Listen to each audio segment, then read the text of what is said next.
Halo guys, assalamualaikum guys. Jumpa lagi dengan saya Rizal. Oke, hari ini saya nak share resepi sup ikan.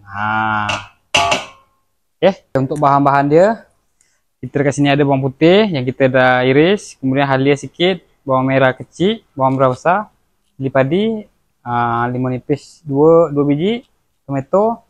Kemudian ada kat sini ada daun bawang, seledri, batang sup, kemudian akar ketumbar. Kemudian ada 3 sekawan dan sup bunjut. Kemudian ada ikan 2 ekor. Kita buat ikan siakap 2 ekor. Kemudian ada kicap sotong. Oke, sekarang kita nak potong bahan-bahan dulu. Ikannya kita potong 3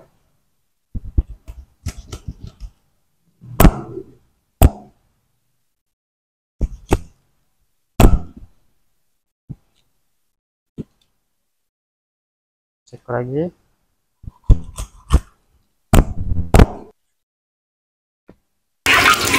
Oke, sekarang kita mulai memasak. Sekali kita masukkan bawang merah, bawang putih, kemudian halia, 3 sekawan dan sup bunjut. Kita tumis dulu.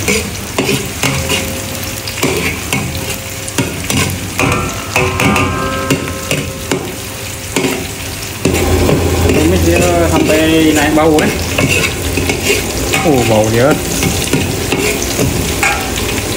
Kemudian baru kita masukkan akar ketumbar dengan akar daun bawang. Kacau lagi. Masuk perencah sup. Perencah itu terpulang masing-masing. Perencah apa boleh, tak masalah. Gabi boleh, babat boleh. Ini kita kacau. Perencah supnya jangan banyak sedang aja. Yang baru kita masukkan air.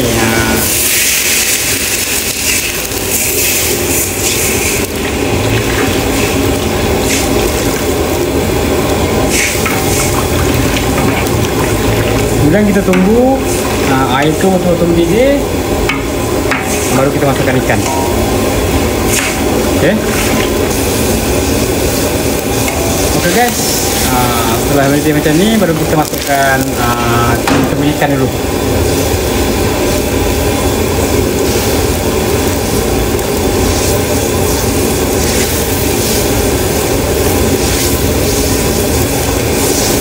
Kacau dengan terlalu kuat sangat, terus dulu kacau, nanti kacau.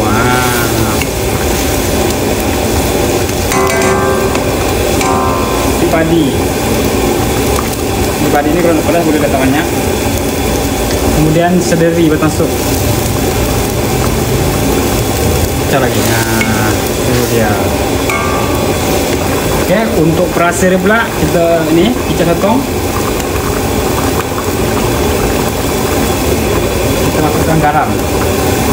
Garamnya lebih kurang 2 sudu. 1, 2. Kemudian gula 2. Sedikit aji 1 sudu. Black pepper. Kita tak ada kurang dalam 1 sudu setengah. Ini perasa ini kita adjust sendiri Last kali nanti baru kita perahkan air limau nipis. Oke guys, sup ikan kita pun dah masak. Korang tengok.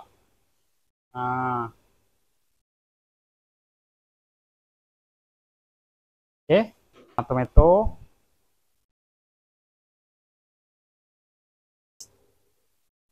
bagi buat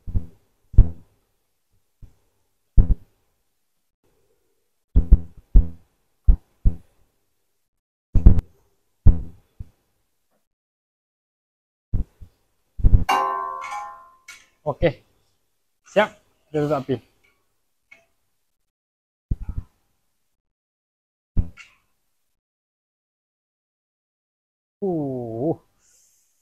Makan yang nasi putih, mantap nih guys.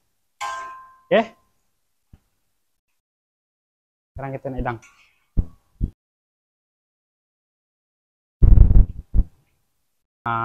Ini dia ikan kita. Akhir sekali baru kita tabur daun bawang.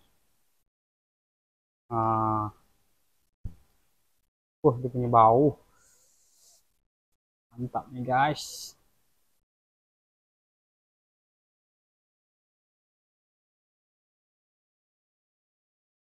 Oke, orang wajib coba ke rumah, ataupun nak buat berniaga pun boleh, tak ada masalah ya. Nampak.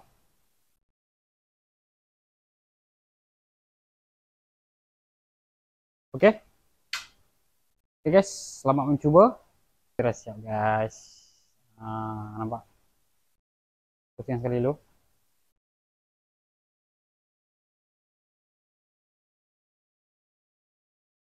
Oke. Selamat mencoba, jangan lupa follow. Macam biasa, korang like, komen, subscribe. Bye bye. Assalamualaikum.